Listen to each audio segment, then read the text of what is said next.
Welcome back to State of the Supernatural. My name's Michael, and we're on a journey across all 50 states uncovering 3 supernatural stories from each one. Not the famous hauntings you've heard 1,000 times. These are the tales that locals whisper about, but rarely leave their communities. We've explored Ohio's screaming orphanage and winged terrors, New York's exploding quarry and Adirondack Bigfoot, and Texas's ghost lights and haunted hospitals. Today, we're heading to Pennsylvania, the Keystone State, where American history runs deep, and so do its darkest secrets. Pennsylvania is steeped in history, the birthplace of American independence, home to countless battlefields, and built on the backs of coal miners who dug deep into the earth. But beneath that history lies something darker: folk magic, witchcraft, unsolved mysteries, and tragedies that left scars on the land that refuse to heal. But before we dive in, if you're enjoying this journey through America's supernatural side, make sure you're subscribed and hit that like button. Every state has a story that's waiting to be told, and we're just getting started. Now, let's talk about Pennsylvania's dark side.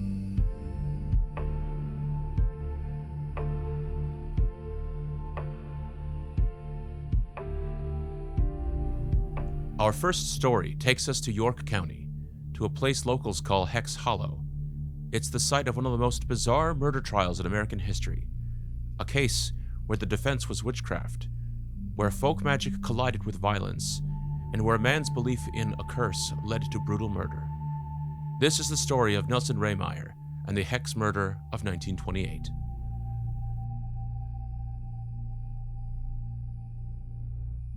In the early 20th century, Pennsylvania was home to a thriving Pennsylvania Dutch community that practiced something called powwow, a form of healing that blended Christianity with European folk magic. Powwow practitioners, sometimes called hex doctors, used incantations, charms, and a book called The Long Lost Friend to cure illnesses, remove curses, and protect people from harm. Nelson Rehmeyer was a powwow practitioner. He lived alone in a modest 2-story farmhouse in what's now called Spring Valley County Park, separated from his wife, Alice. He was a potato farmer, quiet and reclusive, but known throughout the community as someone who could help people. When locals fell ill or believed they'd been hexed, they came to Rehmeyer. He had a reputation as a healer, someone who practiced white magic, never harmful, always helpful. But not everyone saw it that way. John Blymire was born in York County in 1895 and came from a family of powwow practitioners. As a child, he'd been cured of a wasting illness, possibly malnutrition, by Nelson Rehmeyer himself. For 2 years, the two men had a friendly relationship. Blymire even worked for Rehmeyer as a boy, digging potatoes for 25 cents a day. But by 1928, Blymeyer's life had fallen apart. He couldn't hold a job. His wife left him. 2 of his 3 children died. Everything that could go wrong in his life did go wrong, and John Blymire, unable to take responsibility for his own failures, became convinced of one thing: he'd been cursed, hexed. Someone had put dark magic on him, and it was destroying his life. Desperate for answers, Blymire sought out Nellie Knoll, a woman in her 90s known as the Marietta River Witch. She had a formidable reputation through Pennsylvania as someone who could identify hexes and lift curses. Blymire visited her multiple times, and through 6 sessions, Knoll confirmed his worst fears. Yes, he was hexed, and she knew exactly who had done it: Nelson Rehmeyer. Blymire initially refused to believe it. Rehmeyer had always been kind to him, but Knoll was insistent. She told Blymire to take out a dollar bill and stare at George Washington's picture. If Washington's eyes moved, it meant Rehmeyer had hexed him. Blymire claimed the eyes moved. Knoll told Blymire that there was only one way to break the curse. He needed to steal Rehmeyer's copy of The Long Lost Friend and burn it. He also needed to cut a lock of Rehmeyer's hair and bury it 6 feet underground. If he did both these things, the curse would be lifted. Blymire recruited 2 accomplices, teenage boys named John Curry, 14 years old, and Wilbert Hess, 18. On November 26, 1928, Blymire and Curry visited Rehmeyer's house. They asked Alice where Nelson was, and she directed them to his farmhouse. When they arrived, Rehmeyer welcomed them in. They spent the evening talking, even spent the night there, but they left in the morning without taking action. The next night, November 27, 1928, they returned, this time all 3 of them. Blymire, Curry, and Hess. They brought rope and wooden clubs. Their plan was simple: find the book, get the hair, break the curse. But things went horribly, violently wrong. When the three men confronted Rehmeyer and demanded his book, he refused. A struggle ensued.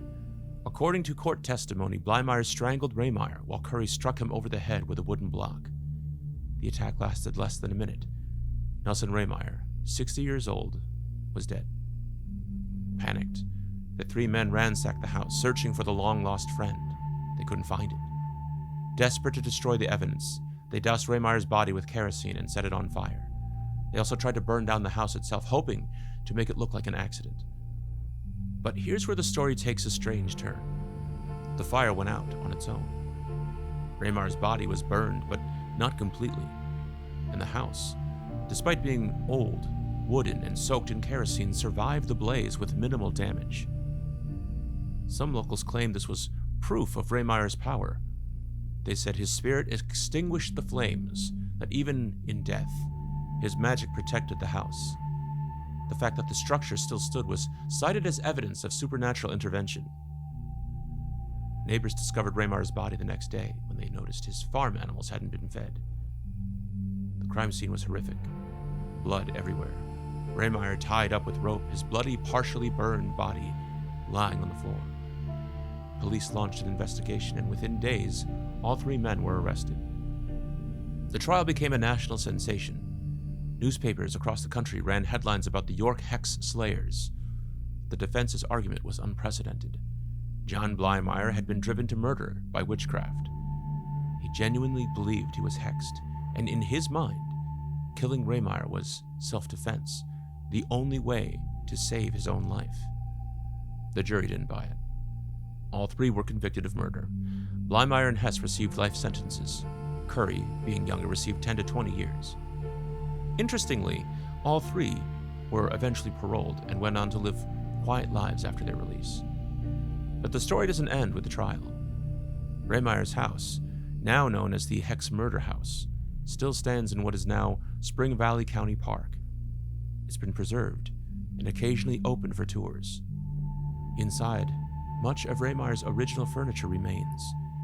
Inside the kitchen, a section of the floor has been covered with glass, so visitors can see the charred floorboards beneath the exact spot where Blymire tried to burn Rehmeyer's body. And the hauntings? They're extensive. Visitors to Rehmeyer's Hollow report seeing shadowy figures moving through the property at night. Some have witnessed a spectral black dog with glowing red eyes lurking in the forest surrounding the house. Electronic voice phenomena have been recorded in the woods, capturing whispers and voices speaking Pennsylvania Dutch. One of the most disturbing phenomena involves vehicles. Multiple people have reported being followed on the road near Rehmeyer's Hollow by a car that appears out of nowhere, chases them at high speeds, and then vanishes.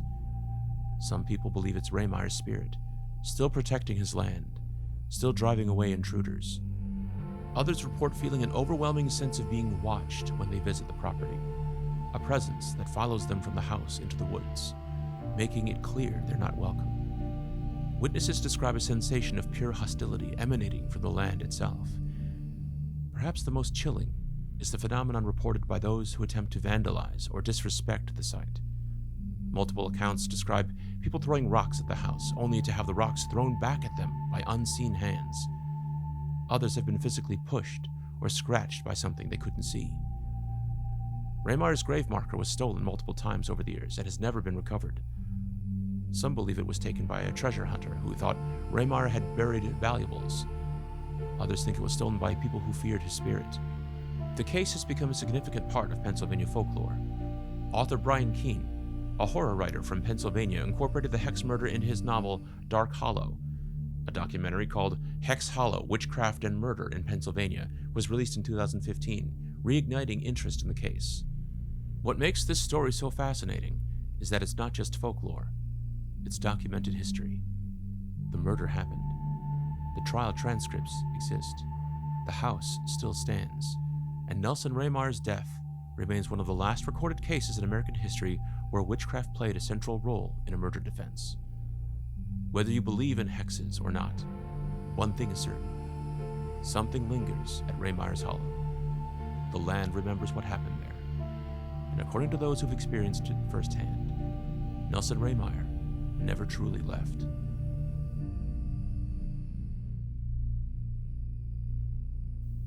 Our second story takes us to another part of York County, to a wooded area in Pelham Township, where local legend claims there's a portal to hell itself. Not a metaphorical hell, an actual gateway. And to open it, you need to pass through the 7 gates hidden deep in the forest. This is the legend of the 7 gates of hell, and it's terrified generations of Pennsylvania teenagers. According to the most popular version of the legend, there was once a mental asylum located on a road called Toad Road in Pelham Township. The asylum was built in the 1800s in a remote, isolated location, far from towns and cities, so the most dangerous patients could be kept away from the general public. Then one night, disaster struck. A fire broke out in the asylum. Due to its remote location, firefighters couldn't reach it in time. The building burned to the ground, and many patients died in the flames, but others escaped, fleeing into the surrounding forest in various states of madness and terror. A search party was organized to find the escaped patients, but what they found was horrifying. Many of the patients had died, some beaten to death by locals who feared them, others succumbing to exposure or injuries. The search party, desperate to contain any remaining patients and prevent them from reaching nearby towns, erected a series of gates throughout the forest. 7 gates, each one deeper into the woods than the last, designed to trap the spirits of those who died. The legend states that only the first gate is visible during daylight. It's an ordinary-looking metal farm gate, the kind you'd see on any rural property. But at night, the other 6 gates become visible to those brave enough or foolish enough to search for them. Here's the terrifying part. If you pass through all 7 gates, you go directly to hell. Not when you die, immediately. You cross the 7th gate, and you're transported straight to the underworld. But there's a catch. No one has ever made it past the 5th gate and returned to tell about it. Those who've tried report experiencing overwhelming terror, physical illness, and the sensation of being followed by something malevolent. Most flee before reaching the 5th gate. A few claim to have found it, but they refuse to describe what they saw. Now here's where the story gets interesting. There's a second version of the legend that doesn't involve an asylum at all. In this version, an eccentric, possibly mentally disturbed doctor lived on the property in the early 1900s. The doctor, whose sanity was questionable, built a series of gates along a path leading deep into the property. Some say he did it to keep trespassers out. Others believe he was conducting experiments and didn't want anyone to discover what he was doing.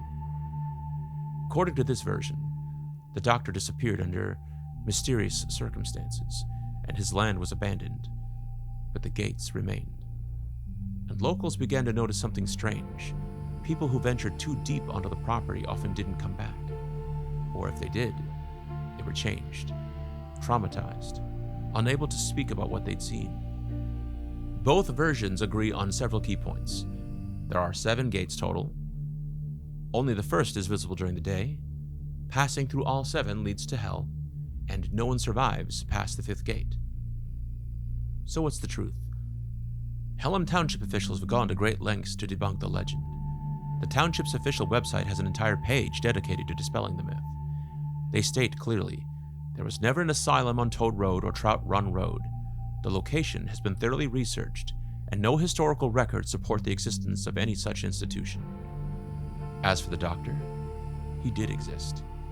Dr. Harold Belknap was a real physician who lived on property along Toad Road and worked at a facility called Westside Sanitarium. He was known for being eccentric and protective of his privacy. He erected signs threatening trespassers with toad-related puns, which is likely how Toad Road got its name. But he only built 1 gate on his property, not 7, and it was simply to keep people out. The township emphasized that the area in question is private property and that trespassers will be prosecuted. But despite the official denials, the legend persists, and for good reason. Countless people have visited the site and reported experiences that can't be easily explained away. The first gate, the one that's visible during the day, absolutely exists. It's located in a wooded area off Trout Run Road. Multiple photographs of it circulate online. It's real, physical, and accessible, though again, it's on private property. Visitors to the area report several consistent phenomena. First, an overwhelming sense of dread that intensifies the deeper you go into the woods. People describe it as a heavy, oppressive feeling that makes breathing difficult and creates an almost physical urge to turn back. The second, a feeling of being watched by multiple unseen presences. Not just one entity, but many, as if dozens of eyes are tracking your every movement from the shadows between the trees. Third, strange sounds. Whispers that seem to come from all directions at once. Footsteps that pace alongside you but always stay just out of sight. Distant screaming that echoes through the forest, coming from no identifiable source. Fourth, electronic equipment malfunctions. Cameras shut off without warning. Fresh batteries drain out in seconds. Flashlights flicker and die. Cell phones lose signal completely, even in areas where coverage should be strong. And fifth, sudden temperature drops. Even on warm summer nights, people report walking into pockets of air so cold they can see their breath. These cold spots don't dissipate. They seem to follow people as they move through the woods. Paranormal investigation teams have captured electromagnetic field anomalies in the area, spikes that suggest a concentrated source of energy with no natural explanation. Some have recorded EVPs, electronic voice phenomena, that seem to be people begging for help or warning visitors to leave. One documented account from 2009 involves a group of college students who visited the site at night. They found the first gate easily and continued deeper into the woods. According to their testimony, they found what they believed was a second gate about a half-mile in. As they approached it, all of them reported feeling physically ill. Nausea, dizziness, rapid heartbeat. One member of the group passed out. When they tried to leave, they became disoriented. The woods seemed to shift around them. They walked for what felt like hours, convinced that they were going in circles. Finally, they emerged onto a road, but it wasn't Trout Run Road. They were miles from where they had entered the woods, with no memory of how they'd gotten there.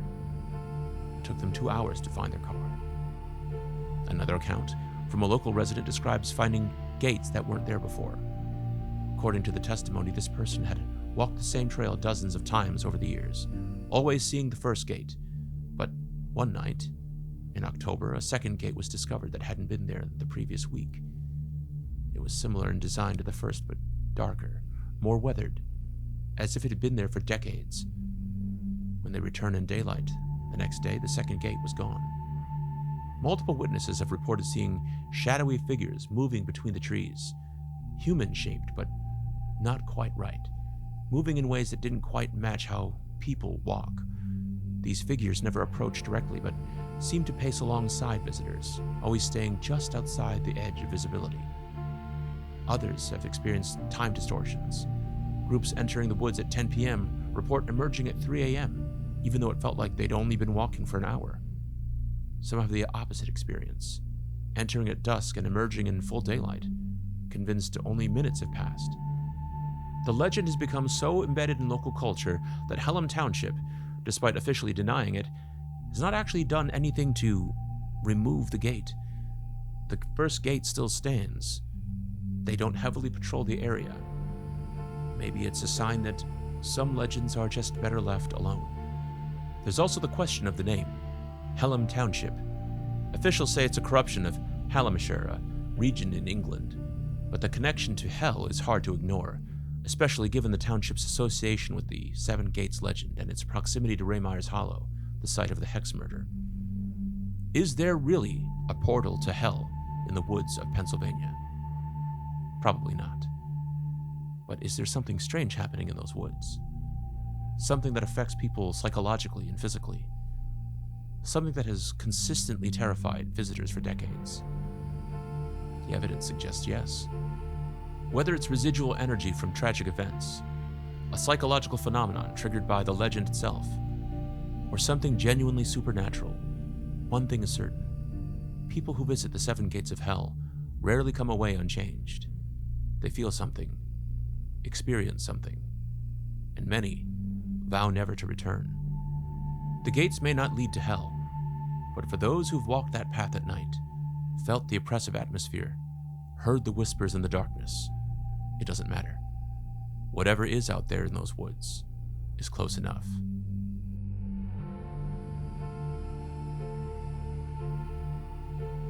For our final story, we're heading to Columbia County, to a place that looks like the end of the world. Streets cracked open with smoke rising from the ground. Abandoned buildings slowly collapsing. A town where fewer than 5 people remain, clinging to their homes while an unextinguishable fire burns beneath their feet. This is Centralia, Pennsylvania, a town that's been on fire for over 60 years, and it's not stopping anytime soon. Centralia was founded in 1866 as a coal mining town. At its peak in the 1890s, it had around 2,500 residents. The town had everything: churches, schools, shops, a thriving community built on the anthracite coal deposits beneath the ground. But by the 1960s, most of the mines had shut down, and the population had dwindled to about 1,400 people. On May 27, 1962, Centralia's town council made a decision that would doom their community forever. They needed to clean up the town landfill before Memorial Day festivities. The landfill pit was about 300 feet wide and 75 feet long, filled with trash that had accumulated over the years. The council decided that the quickest way to clean it up was to burn it. This was a common practice at the time: controlled burn to reduce waste. There was just one problem. The landfill was located over an abandoned coal mine. They lit the fire on May 25th, 1962. Workers used hoses to keep the flames controlled, and they expected the fire to burn itself out within a few days.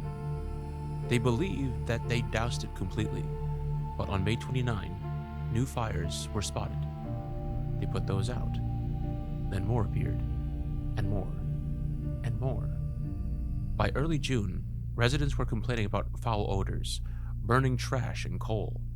The smell was constant, overwhelming. Smoke began seeping up through cracks in the ground. What they didn't realize was that the fire had found a hole at the bottom of the landfill, a 15-foot wide gap that led directly into the labyrinth of abandoned coal mines beneath Centralia. The fire had entered the mines, and once it found the coal seams, it became unstoppable. Authorities tried everything to extinguish it. They poured water into the mines, thousands of gallons pumped in day after day. The fire kept burning. They tried covering the surface with clay and dirt, attempting to smother the flames by cutting off oxygen. The fire kept burning. They even pumped a slurry mixture of ash, water, and rocks into the mine tunnels. Nothing worked. By the 1970s, the situation was getting worse. The ground beneath Centralia was heating up. Basements filled with carbon monoxide. Sidewalks cracked open, releasing sulfuric steam. Gardens that used to freeze in winter stayed warm year-round because of the heat radiating from below. Then in 1981, something happened that made the danger impossible to ignore. A 12-year-old boy named Todd Dombrowski was playing in his grandmother's backyard when the ground suddenly opened beneath him. A sinkhole, 4 feet wide and 100 feet deep, swallowed him whole. He managed to grab onto an exposed tree root and held on while his cousin ran for help. They pulled him out, but the sinkhole revealed something terrifying. The temperature at the bottom of the hole was 900 degrees Fahrenheit. If Todd had fallen all the way down, he would have been incinerated instantly. That incident finally forced the government to act. In 1984, Congress allocated over $42 million for relocation efforts. Families were offered buyouts to leave Centralia permanently. Most accepted. By 1990, only 63 residents remained. In 1992, Pennsylvania Governor Bob Casey invoked eminent domain on all properties in the borough, condemning every building. The U.S. Postal Service revoked Centralia's zip code in 2002. The town, for all official purposes, ceased to exist. But a handful of residents refused to leave. They fought the government in a court, arguing they had the right to stay in their homes. In 2013, a settlement was reached. The remaining 7 residents could live out their lives in Centralia. When they die, their properties will be seized through eminent domain. Today, fewer than 5 people still live in Centralia. What remains of the town is apocalyptic. Most buildings have been demolished. The street grid still exists, but the roads are cracked and buckled from the heat below. Sections of Route 61, which once ran through the town center, were permanently closed in 1993 because the pavement was collapsing and poisonous gases were seeping through the cracks. For years, that abandoned stretch of Route 61 became known as the Graffiti Highway, a 3/4-mile section covered in vibrant street art from visitors around the world. People came to leave their marks on this strange, doomed place, but in 2020, the property owners covered the road with dirt to deter trespassers. The Graffiti Highway's gone now, buried, like so much else in Centralia. But the fire? It's still burning. Experts estimate there's enough coal beneath Centralia to fuel the fire for another 250 years, maybe longer. And that's when the paranormal reports began. Centralia inspired the Silent Hill video game franchise and the subsequent films.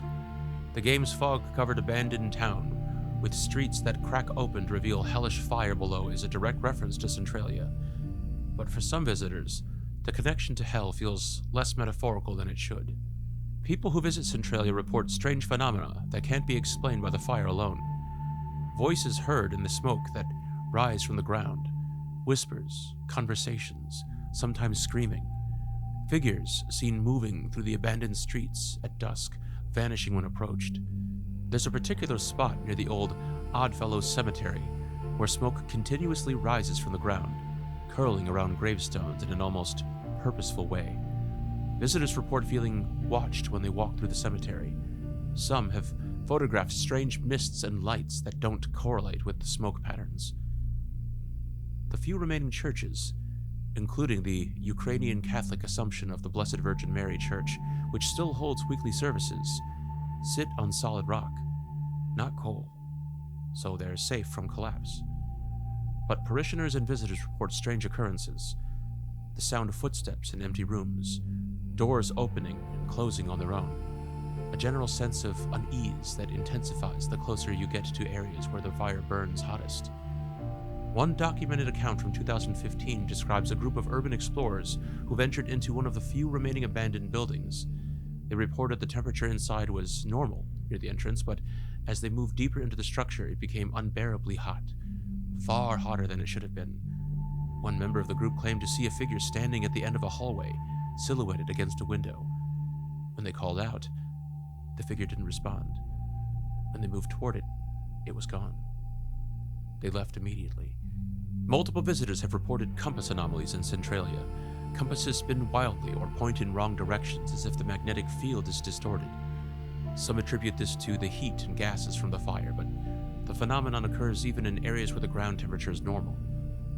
There are also reports of time distortion, similar to those reported at the Seven Gates of Hell. People entering Centralia in daylight and emerging hours later than expected, with no memory of where the time went. Others report the opposite, feeling like they've been there for hours, only to discover that only minutes have passed. Perhaps most disturbing are the accounts of people who say they've heard their names called while walking through Centralia. Clear voices, sometimes familiar, calling out from the smoke or inside abandoned buildings. When they investigate, there's no one there. Some paranormal researchers believe Centralia has become a thin place, a location where the barrier between our world and something else has worn away. The constant presence of fire, sulfur, and destruction has created an atmosphere where the supernatural can more easily manifest. Others think the town's tragedy has left a psychic imprint. Hundreds of families were forced from their homes, a community destroyed. That kind of collective grief and anger combined with the apocalyptic landscape may have created a residual energy that sensitive people can detect. Still, others believe something darker is at play. The imagery of an eternal fire burning beneath the ground, the sulfuric smell, the smoke rising from cracks in the earth. It's hard not to think of biblical descriptions of hell.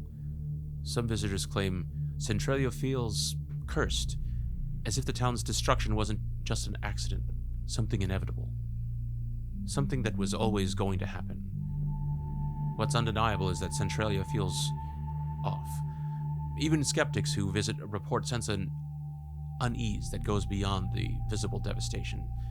The silence is too heavy. The air tastes bad. The smoke that rises from the ground seems to move with purpose, as if it's reaching for you. Centralia is open to visitors, though much of it is private property and technically off limits. People still come, dark tourism enthusiasts, paranormal investigators, photographers drawn to apocalyptic landscapes. They come to see the town that won't stop burning, the place that looks like the end of the world. And many leave with the distinct feeling that Centralia isn't just a town destroyed by an industrial accident, it's something more. A warning, maybe, perhaps a preview of what happens when humanity digs too deep, burns too much, and refuses to admit when it's lost control. The fire beneath Centralia will burn for centuries, long after the residents have gone, long after the final building has collapsed. The earth will continue to smolder, releasing its poisonous gases and sulfuric smoke. And if the reports are true, the spirits trapped there will continue to wander, caught between a town that no longer exists and a fire that will never die. And that's Pennsylvania. 3 stories from the Keystone State that most people have never heard. REHMEYER'S Hollow, where belief in witchcraft led to murder and the house still stands haunted by its victim. The 7 Gates of Hell, where a portal to the underworld may or may not exist, but something in those woods certainly does. And Centralia, a town that's been burning its way to hell for over 60 years and is not stopping anytime soon. These are the stories that make Pennsylvania more than just the birthplace of America. This is the darker side of the state, the side where folk magic was real enough to kill for, where legends terrify generations, and where an entire town burns as a monument to human error. Next episode, we're heading to California. The Golden State has secrets hiding in its deserts, mountains, and forests, and trust me, the stories we've uncovered will surprise you. If you enjoyed this episode, hit that like button and subscribe. Every state has stories waiting to be told, and we're just getting started on this journey. Drop a comment below. Have you ever experienced anything paranormal in Pennsylvania? Have you ever visited Centralia, or searched for the 7 Gates? I read every comment, and your stories might just make it into a future episode. Until next time, keep the lights on, keep your eyes open, and remember, folklore is just history that couldn't be explained. Thanks for watching. See you next time.